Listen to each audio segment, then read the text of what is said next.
बीते 1 से 1.5 साल में कई गल्फ कंट्रीज ने अपने क्रूड ऑयल यानी कच्चे तेल के प्रोडक्शन को कम किया है ताकि भारत और उन सभी देशों को कच्चा महंगा तेल बेचा जा सके जो इनसे बड़ी मात्रा में तेल खरीदते हैं। लेकिन अब वही देश भारत से डिमांड कर रहे हैं कि भारत उन्हें कई अल्टरनेटिव फ्यूल्स जैसे कि हाइड्रोजन, बायोफ्यूल्स ये आसानी से एक्सपोर्ट कर दे। और ऐसा इसलिए क्योंकि भारत ने अपने हाइड्रोजन फ्यूल सेक्टर में बहुत तेजी से काम किया है। जहाँ बड़ी खबर यह है कि भारत की दिग्गज construction and manufacturing company L&T hydrogen fuel के प्रोडक्शन में काम करना शुरू कर रही है। कंपनी ने रिसेंटली ही रिपोर्ट देते हुए बताया है कि वो अपने टोटल बिजनेस में करीब $12 बिलियन के इन्वेस्टमेंट करने वाले हैं, जिसमें से $4 बिलियन सिर्फ हाइड्रोजन फ्यूल के प्रोडक्शन एंड उनके कंपोनेंट मैन्युफैक्चरिंग में ही खर्च किए जाएंगे। और कंपनी ने प्रस्ताव रखा है कि हम 2 से 3 सालों के अंदर 2 से 3 मिलियन टन ग्रीन हाइड्रोजन और अमोनिया का प्रोडक्शन करना शुरू कर देंगे। और कंपनी ने ये कोई हवाई प्रोजेक्ट शुरू नहीं किया है, इसके लिए प्रॉपर स्टेप है जहां पर कंपनी सक्सेसफुल तरीके से काम करने वाली है। जहां पर कंपनी सबसे पहले इलेक्ट्रोलाइजर्स को मैन्युफैक्चर करने वाले प्लांट को सेटअप करेगी। इलेक्ट्रोलाइजर्स वो डिवाइस है जिसका इस्तेमाल करते हुए पानी से हाइड्रोजन को अलग करने का काम किया जाता है। सबसे पहले कंपनी हजीरा के अंदर अपने इस प्लांट को सेटअप करेगी, जिसके लिए उन्होंने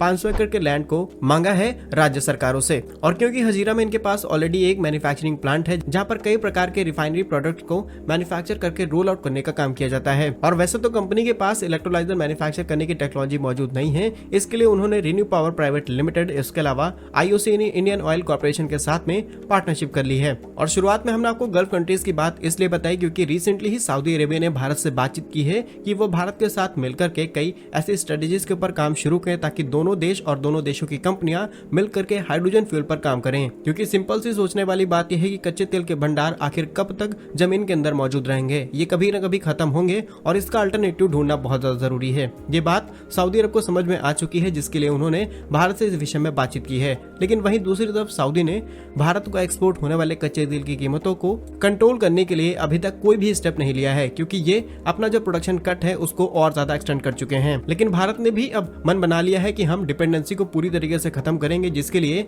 आज देश के 15 से भी ज्यादा स्टार्टअप हाइड्रोजन फ्यूल के ऊपर काम कर रहे हैं। इसके अलावा बड़े कॉर्पोरेट जैसे कि अडानी, रिलायंस, टाटा, ओलेक्ट्रा, ग्रीन टेक ये सभी मिलकर के हाइड्रोजन फ्यूल पर काम कर रहे हैं। और यदि इन फ्यूचर L&T को अपना हाइड्रोजन एक्सपोर्ट करना भी हो तो इनके पास बहुत ही स्ट्रॉन्ग नेटवर्क है। आज L&T दुनिया के 30 से भी ज्यादा देशों में अपने बिजनेस ऑपरेट करती है, जिसमें ज्यादातर manufacturing, oil and gas, engineering sector में काम करती है। बाकी आप हमें कमेंट बॉक्स में आंसर जरूर बताइएगा कि भारत को उन देशों को हाइड्रोजन फ्यूल एक्सपोर्ट करना चाहिए जो भारत के साथ इस तरीके का भेदभाव करते हैं। कमेंट बॉक्स में यस और नो में आंसर जरूर कीजिएगा। भारत कैसे ही यूजफुल एंड इन्फॉर्मेटिव वीडियोस पाने के लिए हमारे YouTube चैनल को सब्सक्राइब जरूर कर लीजिए। मिलेंगे हम आपको एक नई और इंटरेस्टिंग वीडियो में, तब तक के लिए वंदे मातरम। भारत माता की जय।